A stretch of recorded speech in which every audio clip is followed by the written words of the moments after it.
ketika Allah diantar oleh malaikat Jibril dan masuk dan hanya Rasulullah yang masuk.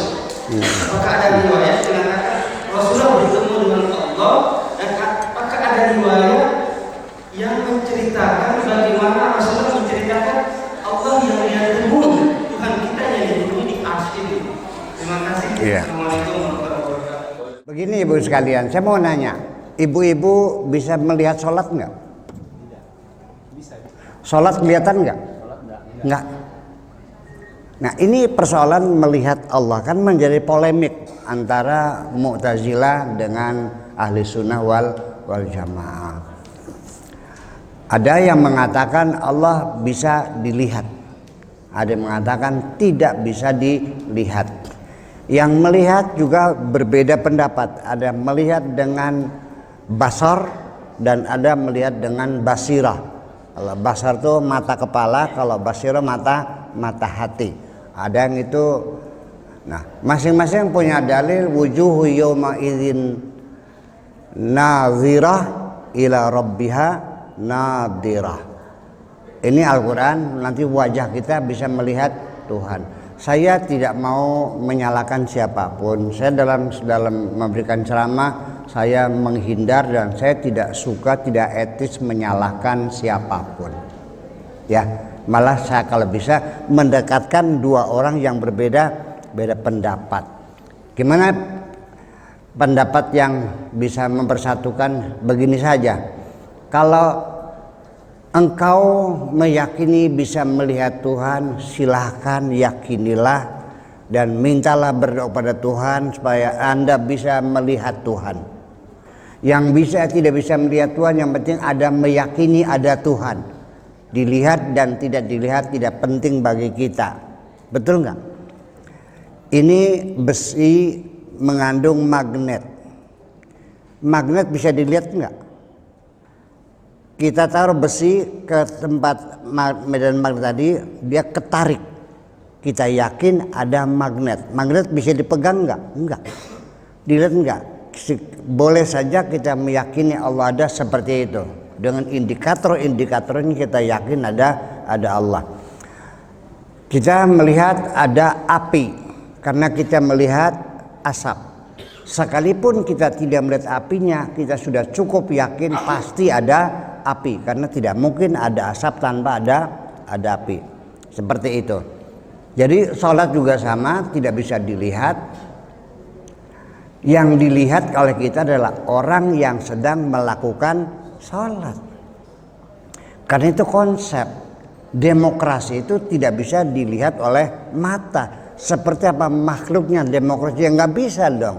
Tetapi kita akan mengatakan Indonesia negara demokrasi. Kenapa? Karena sistem multipartai, ya kan? Kemudian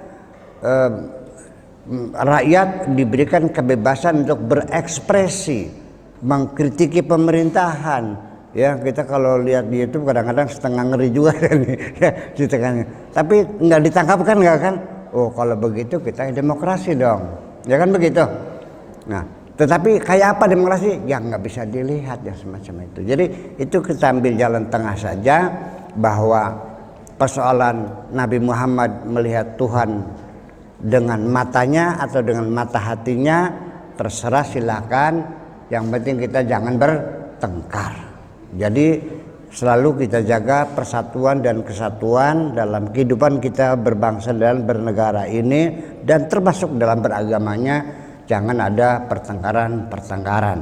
Sebab nanti akan saya uji orang yang mengatakan aku bisa melihat Tuhan dengan mataku. Boleh, Anda yakin. Tetapi andaikan Allah kabulkan engkau melihat Allah dengan matamu, dan saya uji dengan satu tes tanya. Setelah engkau bertemu, saya tanya, seperti apakah Tuhanmu yang sudah kau lihat? Ketika engkau menjawab, Tuhanku tidak seperti apa-apa, betul. Masuk pikiran enggak? Karena standarnya laisa kamitslihi syai'un, tidak seperti apa-apa. Jadi enggak ada masalah kalau orang mengatakan aku melihat Tuhan, ketika jawabannya dari pertanyaan seperti apa, ketika jawabannya tidak seperti apa-apa, ya nggak salah dong. Saya kira itu tidak bisa kita ambil jalan tengah dan selesailah, kita tidak usah bertengkar.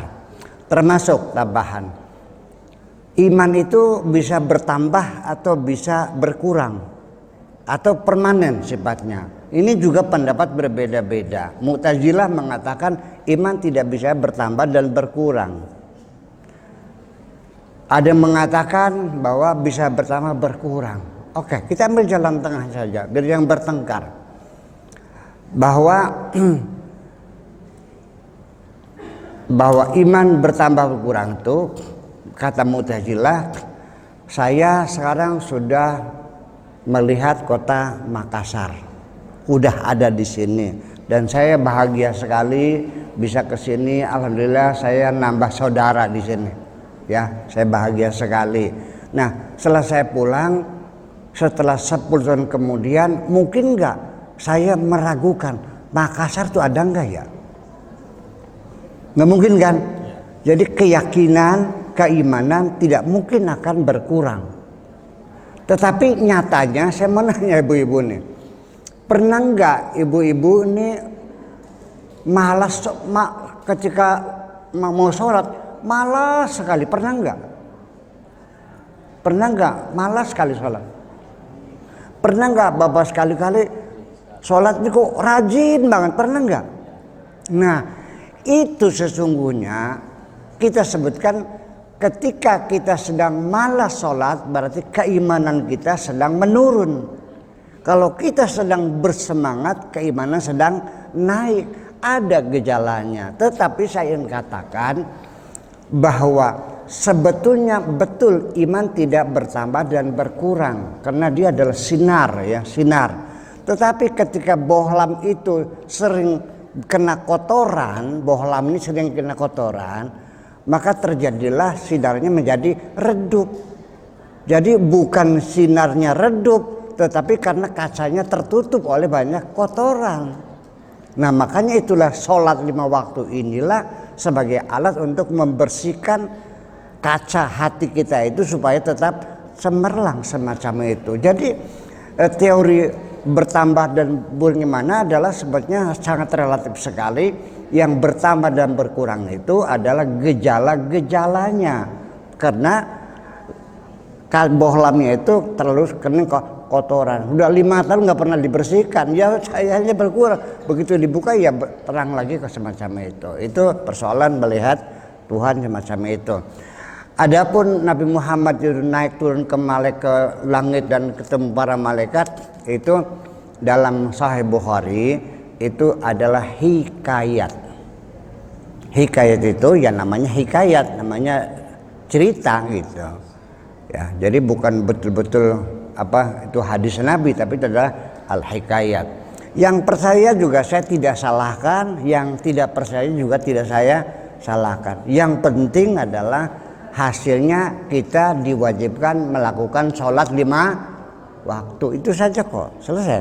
Dan rokaatnya adalah subuh 2, zuhur 4, asar 4, maghrib 3, subuh 3. Dan kemudian sholatnya menghadap ke kiblat. Itu saja persoalannya.